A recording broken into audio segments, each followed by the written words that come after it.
Sometimes when I encounter some people, they always make it a point to tell me how confident I am. So they always assume that Precious, who is me, is always confident. There was this guy during a class presentation. We're having a presentation on public speaking, and he had to, he was talking about like practicing for your presentation. This is very important. So he emphasized practice, practice, and practice. Except if you are Precious, whose confidence knows no bounds. And I was like, okay, didn't know that you guys thought as much of me like that.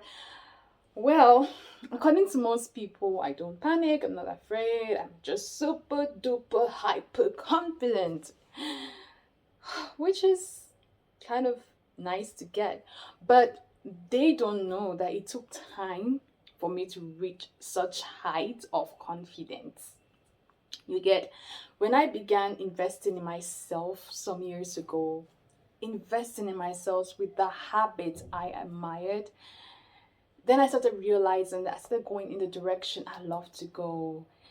I started achieving certain things I've always dreamed of achieving.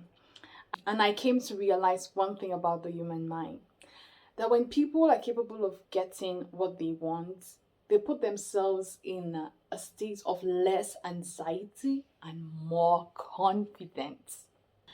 Definitely at this point, I'm sure most of us will want to get these habits so we bolster our confidence. Well, do not bother. Stick with me because I'll be spilling the beans.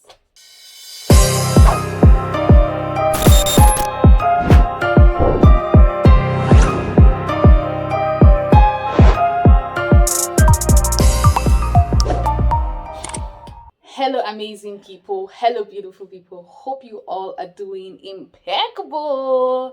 Today, we are going to be talking about 7 habits. Not one, not two, but the big number 7. Yeah, so we're going to be talking about 7 habits that can bolster your self esteem. Honestly, dear people, these habits have really been a self esteem booster for me, and I believe it will be the same for you. So, what are these 7 habits? Let's do this. The first habit, I would love to call it the real habit, is meditation and prayer. When I graduated from high school, I realized I needed to take charge of my life. Well, I wasn't bored in school, and almost every single thing was planned for us. When you drink, when you sleep, when you get up, when you take your bath, when you go to class, in fact, every single thing, as much as when you brush your teeth. Yeah, it was that serious. We usually had meditation moments with the principal, which I often liked, I often enjoyed, but I really didn't know what value it added to me as a person. So when I graduated, I tried this habit of meditation and prayer. Not necessarily the traditional meditation of folding the feet with candles and all of that drama, but more of letting myself being in a space with my thoughts and my feelings and actually understanding what my mind is trying to tell my heart, and my heart is trying to tell my mind. I started to feel different. I started to be able to possess what I actually think about myself. And going to the second part of the first point, prayer. Prayer is one of the key habits. I know we all pray in different ways. We're different people from different religious background and different belief systems. But praying, all in all, reiterates one thing, that there is a supreme power which you as a being relies on. You need not bother or worry because you're covered by this supreme being. And most people would love to call it God or Allah from my Muslim brethren. Well, dear people, praying, meditations are things you should hold tight to incorporate in your daily routine because they will just give you this automatic confidence. But that's not all, right? There's more on the list of 7 habits. Let's get to the next. The second habit, which I love to call the power up, is exercise. Dear people, I cannot overemphasize this. You see, when you exercise, you challenge yourself, you put yourself in a healthy state and awaken your mind. Exercising mustn't be the tough, hard workout with all the 30 kgs and carrying it up and killing yourself. Yeah, although you can still do that. Just a regular workout, simple regular workout that you subject your body to every day is enough to power up your confidence. Bows. Yeah. The third is reading. The third habit, what did I say it is? Reading. Reading. Guys, it says reading. I had to really spell it out because it is super.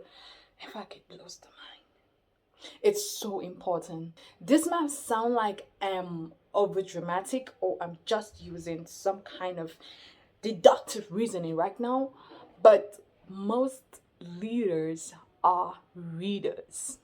What did I say? Most leaders are readers. And by leader, I don't necessarily mean someone leading an entire nation, a mega big company, although that applies to them too, but anyone who is capable of effectively leading themselves. Reading opens your mind to countless thoughts, perspectives of time, which it gives you a holistic view, which offers you this holistic view of life, such that you don't act stereotypically, but wisely.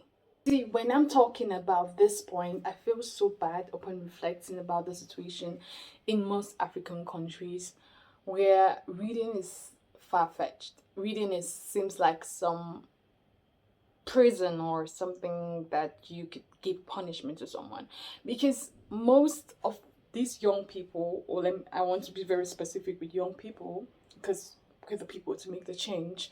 Most of these young people see reading as an activity associated just to school, which often stereotypically they don't like, and would dare not to read anything, any article completely, especially if it seems lengthy. You know what they rather do? Yeah, you got it right.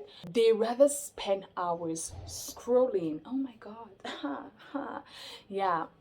And this is so sad because scrolling often shrinks your self-esteem, unlike reading, which magnifies it. Guys, fourth point. The fourth point is journaling. With journaling, dear people, I am going to look at it in 2 dimensions. 1, recording your thoughts or experiences, and 2, recording gratitude. When you're able to journal more and more, you expose yourself to better understand what you appreciate and what drains your energy and what you don't like. You know, people who are said to often have high self-esteem are just people who are able to keep their gardens very well. And by garden, I mean their minds.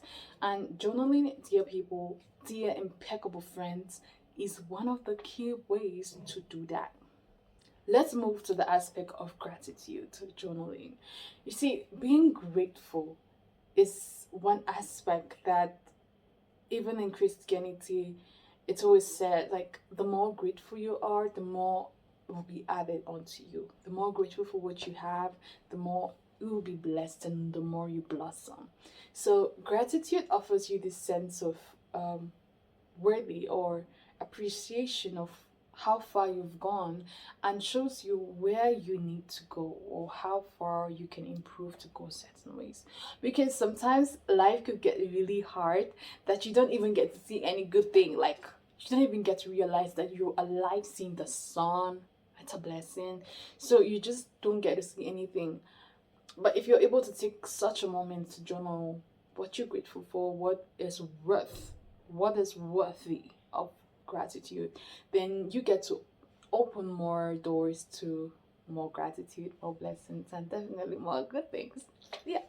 Okay, now let's look into the 5th habit. Yep, the eating habit. Hey, foodies out there, food time. Okay, there's this quote by a French author, Jean Althusser Brilliant Savarin. Yeah, I had to call that out because I love the quote. In the 1826, that says that you are what you eat. Yeah, people, you are what you freaking eat. And indeed, you're really what you eat. I know people will be wondering, Precious, but how could food affect my self-esteem? Like, does it correlate anyhow? I'm like, yeah, it does. It really does. That's just to say, a healthy diet guarantees a healthy mind. So, guys, be healthy. Be healthy. The seed point or the seed habit here, people, is being affirmative. Yeah. So let me take you back again to when I left high school. When I left high school, I really doubted myself in enormous ways. But grace and glory to God, I got certain exposures getting into this life transforming organization called Open Dreams and meeting my now goal coach. I realized I can grow my esteem through affirmations. Yeah, affirmations. Affirmations actually changed my life in ways I don't understand, but I just see its manifestation in marvelous ways. Yeah, so it changed my life so much that I felt obligated to empower others through it. And I have a forum right now where I get to share these positive affirmations. Positive affirmations, guys. The 7th point, which is as important as the first, second, third, fourth, fifth, or sixth. The other doesn't really matter. All of them are as equally important. Is being organized. You see, being in boarding school, we were always obligated to make up our beds. Like, if you don't, you risk being punished. So we thought of it like some morning routine we just had to do so the dorm looks neat, organized. Although that's true, I got to realize that it was some kind of psychological training which was meant to organize our minds. Because having an organized space, an organized room, an organized space or environment invariably means having an organized mind or somehow influences how organized your mind is. So if your room is organized, then you're just developing a space to organize your mind. And you just build this confidence because when you're able to organize your thoughts, what you think, what you feel, then there's a way in which you communicate, there's a way in which you carry yourself that just proves, you don't even need to say it, it just proves confident, it just proves you're a confident individual. By organization, I mean everything from cleaning your house and yourself to cleaning even the public toilet when you mess it up. Leave it cleaner than you saw it. And also holding on to trash till you see a bin so you do not disrupt the cleanliness of the community. Let us be organized. So, dear people, those are the 7 habits. I hope to see you incorporate them. I really encourage each and every one of you to consider practicing them intentionally and consistently to begin to outperform so that people will wonder, what is your secret? Well, you will gladly share to them this video so that we all gain the high profile of ourselves. Let's do this one step at a time. I really appreciate you taking our time to watch, like, share, comment, and of course, if you've